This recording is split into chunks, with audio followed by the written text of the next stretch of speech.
Idola K-pop harus berurusan dengan netizen yang jahat sepanjang waktu, karena idola sering dikritik karena alasan yang aneh. Selama bertahun-tahun, semakin banyak perusahaan yang memutuskan untuk mengambil tindakan terhadap para netizen jahat ini. Berikut adalah 5 kali netizen yang jahat menghadapi konsekuensi atas komentar mereka tentang idola K-pop. Yang pertama, netizen yang penuh kebencian dihukum karena komentar mereka tentang mamamu. Pada 27 Februari 2019, Ilgan Sport melaporkan Pengadilan Distrik Gwangju memutuskan bahwa mereka yang memposting komentar jahat tentang Mamamoo melakukan pencemaran nama baik dan karena itu akan didenda atas kejahatan mereka. Menurut laporan itu, agensi Mamamoo, RBW Entertainment memulai pertarungan hukum mereka dengan netizen yang meninggalkan komentar jahat tentang Mamamoo Oktober lalu. Saat itu, agensi menyatakan kami menuduh 4 netizen yang terus-menerus meninggalkan komentar jahat tentang Mamamoo.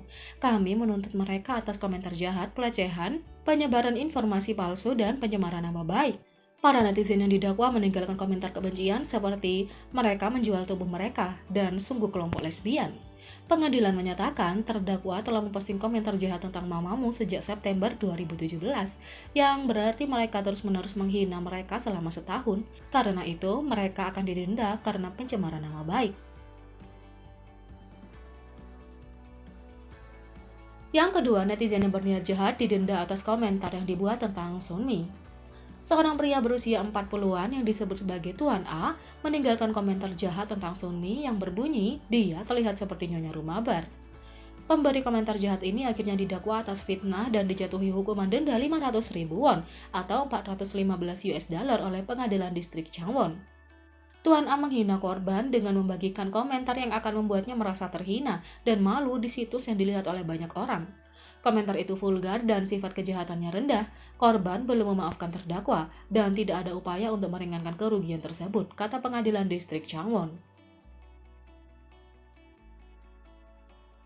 Yang ketiga, netizen yang berniat jahat dipaksa untuk meminta maaf karena membuat rumor palsu tentang Naen April. Seorang netizen selanjutnya disebut sebagai A yang membuat klaim bahwa mereka adalah subjek bullying di sekolah oleh Naen April di sekolah dasar kini telah memposting permintaan maaf publik dan menyatakan klaim mereka palsu. Pada 22 Juli, A memposting di komunitas online bahwa mereka telah berteman dengan Naen di sekolah dasar tetapi dibully oleh Naen dan teman lainnya. A menyatakan bahwa mereka masih terpengaruh oleh ingatan saat itu dan menginginkan permintaan maaf dari Naen. Posting tersebut telah dihapus. Sebagai tanggapan, agensi Naen di SP Media membantah tuduhan tersebut dan menyatakan mereka akan mengambil tindakan hukum terhadap rumor yang mulai menyebar dengan cepat tersebut. Pada 24 Juli, A turun ke komunitas online dengan permintaan maaf dengan tulisan tangan, mengungkapkan bahwa semua yang mereka klaim tentang Naen telah dipalsukan. Mereka juga menyertakan informasi pribadi yang mengidentifikasi diri mereka sebagai penulis postingan asli. Permintaan maaf mereka berbunyi sebagai berikut. Saya menulis ini untuk bertanggung jawab atas postingan yang saya buat di NetPen pada tanggal 22 Juli 2020. Semua klaim yang terkait dengan penindasan di sekolah dan Naen Eping adalah palsu. Dan konten yang saya posting tidak ada hubungannya dengan saya. Saya dengan tulus meminta maaf kepada Naen April dan penggemar karena telah menyebabkan kerugian dengan rumor ini. Sekali lagi saya minta maaf karena telah menyebabkan kerugian. April saat itu sedang mempersiapkan comeback mereka yang akan datang yang akan berlangsung 29 Juli. DSP Media membantah rumor tentang comeback tersebut dan mengklarifikasi bahwa Naen telah absen latihan dance pada 23 Juli dengan pertimbangan kesehatannya. Yang keempat, anti-fans BTS terpaksa menulis surat permintaan maaf. Seorang anti-fans dipanggil untuk penyelidikan polisi setelah mereka kedapatan menulis postingan yang penuh kebencian dan palsu atas BTS. Dengan ketenaran BTS yang meningkat di seluruh dunia, perhatian yang meningkat juga berdampak negatif karena BTS telah menerima banyak komentar kebencian terhadap mereka. Penggemar BTS dan Big Hit Entertainment bekerja sama mengumpulkan bukti untuk diserahkan ke polisi. Satu akun di Twitter menerima kiriman bukti resmi dari penggemar untuk dikirim ke penyelidikan. Akun Twitter merilis sebagian dari permintaan maaf dari anti-fans yang diperintahkan oleh polisi untuk menulisnya. Saya telah menulis beberapa posting di masa lalu tentang plagiarisme BTS dan komentar kebencian. Saya malu bahkan menuliskan apa yang telah saya posting. Saya menyesali tindakan saya di masa lalu dengan tulus dan meminta maaf. Saya telah dipanggil oleh polisi baru-baru ini dan telah menerima penyelidikan.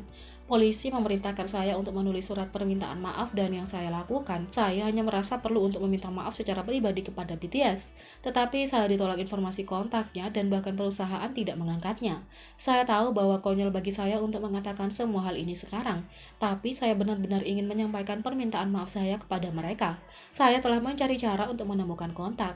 Anti-fan dengan tulus meminta maaf atas tindakan menyakitkan mereka dan meminta untuk dapat menghubungi BTS atau Big Hit Entertainment untuk permintaan maaf pribadi.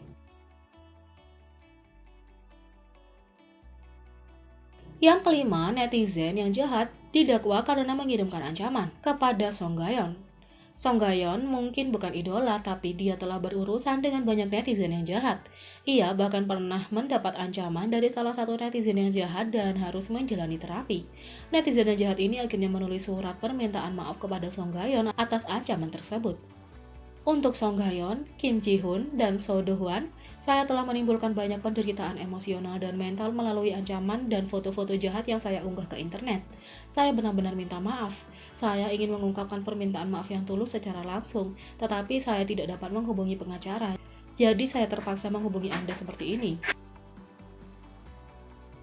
Saya meninggalkan kepada Anda minuman yang saya harap Anda minum saat berolahraga dan surat permintaan maaf dengan tulisan tangan. Saya tahu bahwa tidak ada cara untuk menghindari konsekuensi dari memposting ancaman, tetapi meskipun demikian, saya memutuskan bahwa mencari Anda secara pribadi akan lebih tulus daripada permintaan maaf yang kurang tulus. Saya percaya bahwa hukuman adalah cara yang tepat untuk mengatasi situasi ini, dan saya menawarkan Anda sekali lagi permintaan maaf yang tulus, kata netizen jahat yang mengirim ucapan terima kasih kepada Song Gayon. Namun, Fruit FC Entertainment, agensi Song Gayon, tidak menerima permintaan maaf tersebut dan memutuskan untuk terus mengajukan tuntutan terhadap netizen jahat ini.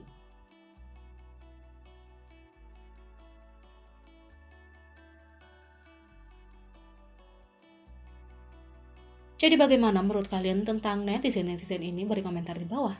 Klik subscribe, like, share, dan klik lonceng. Mari kita sama-sama jadikan channel ini berguna bagi K-popers Indonesia. Sekian video kali ini, sampai jumpa lagi.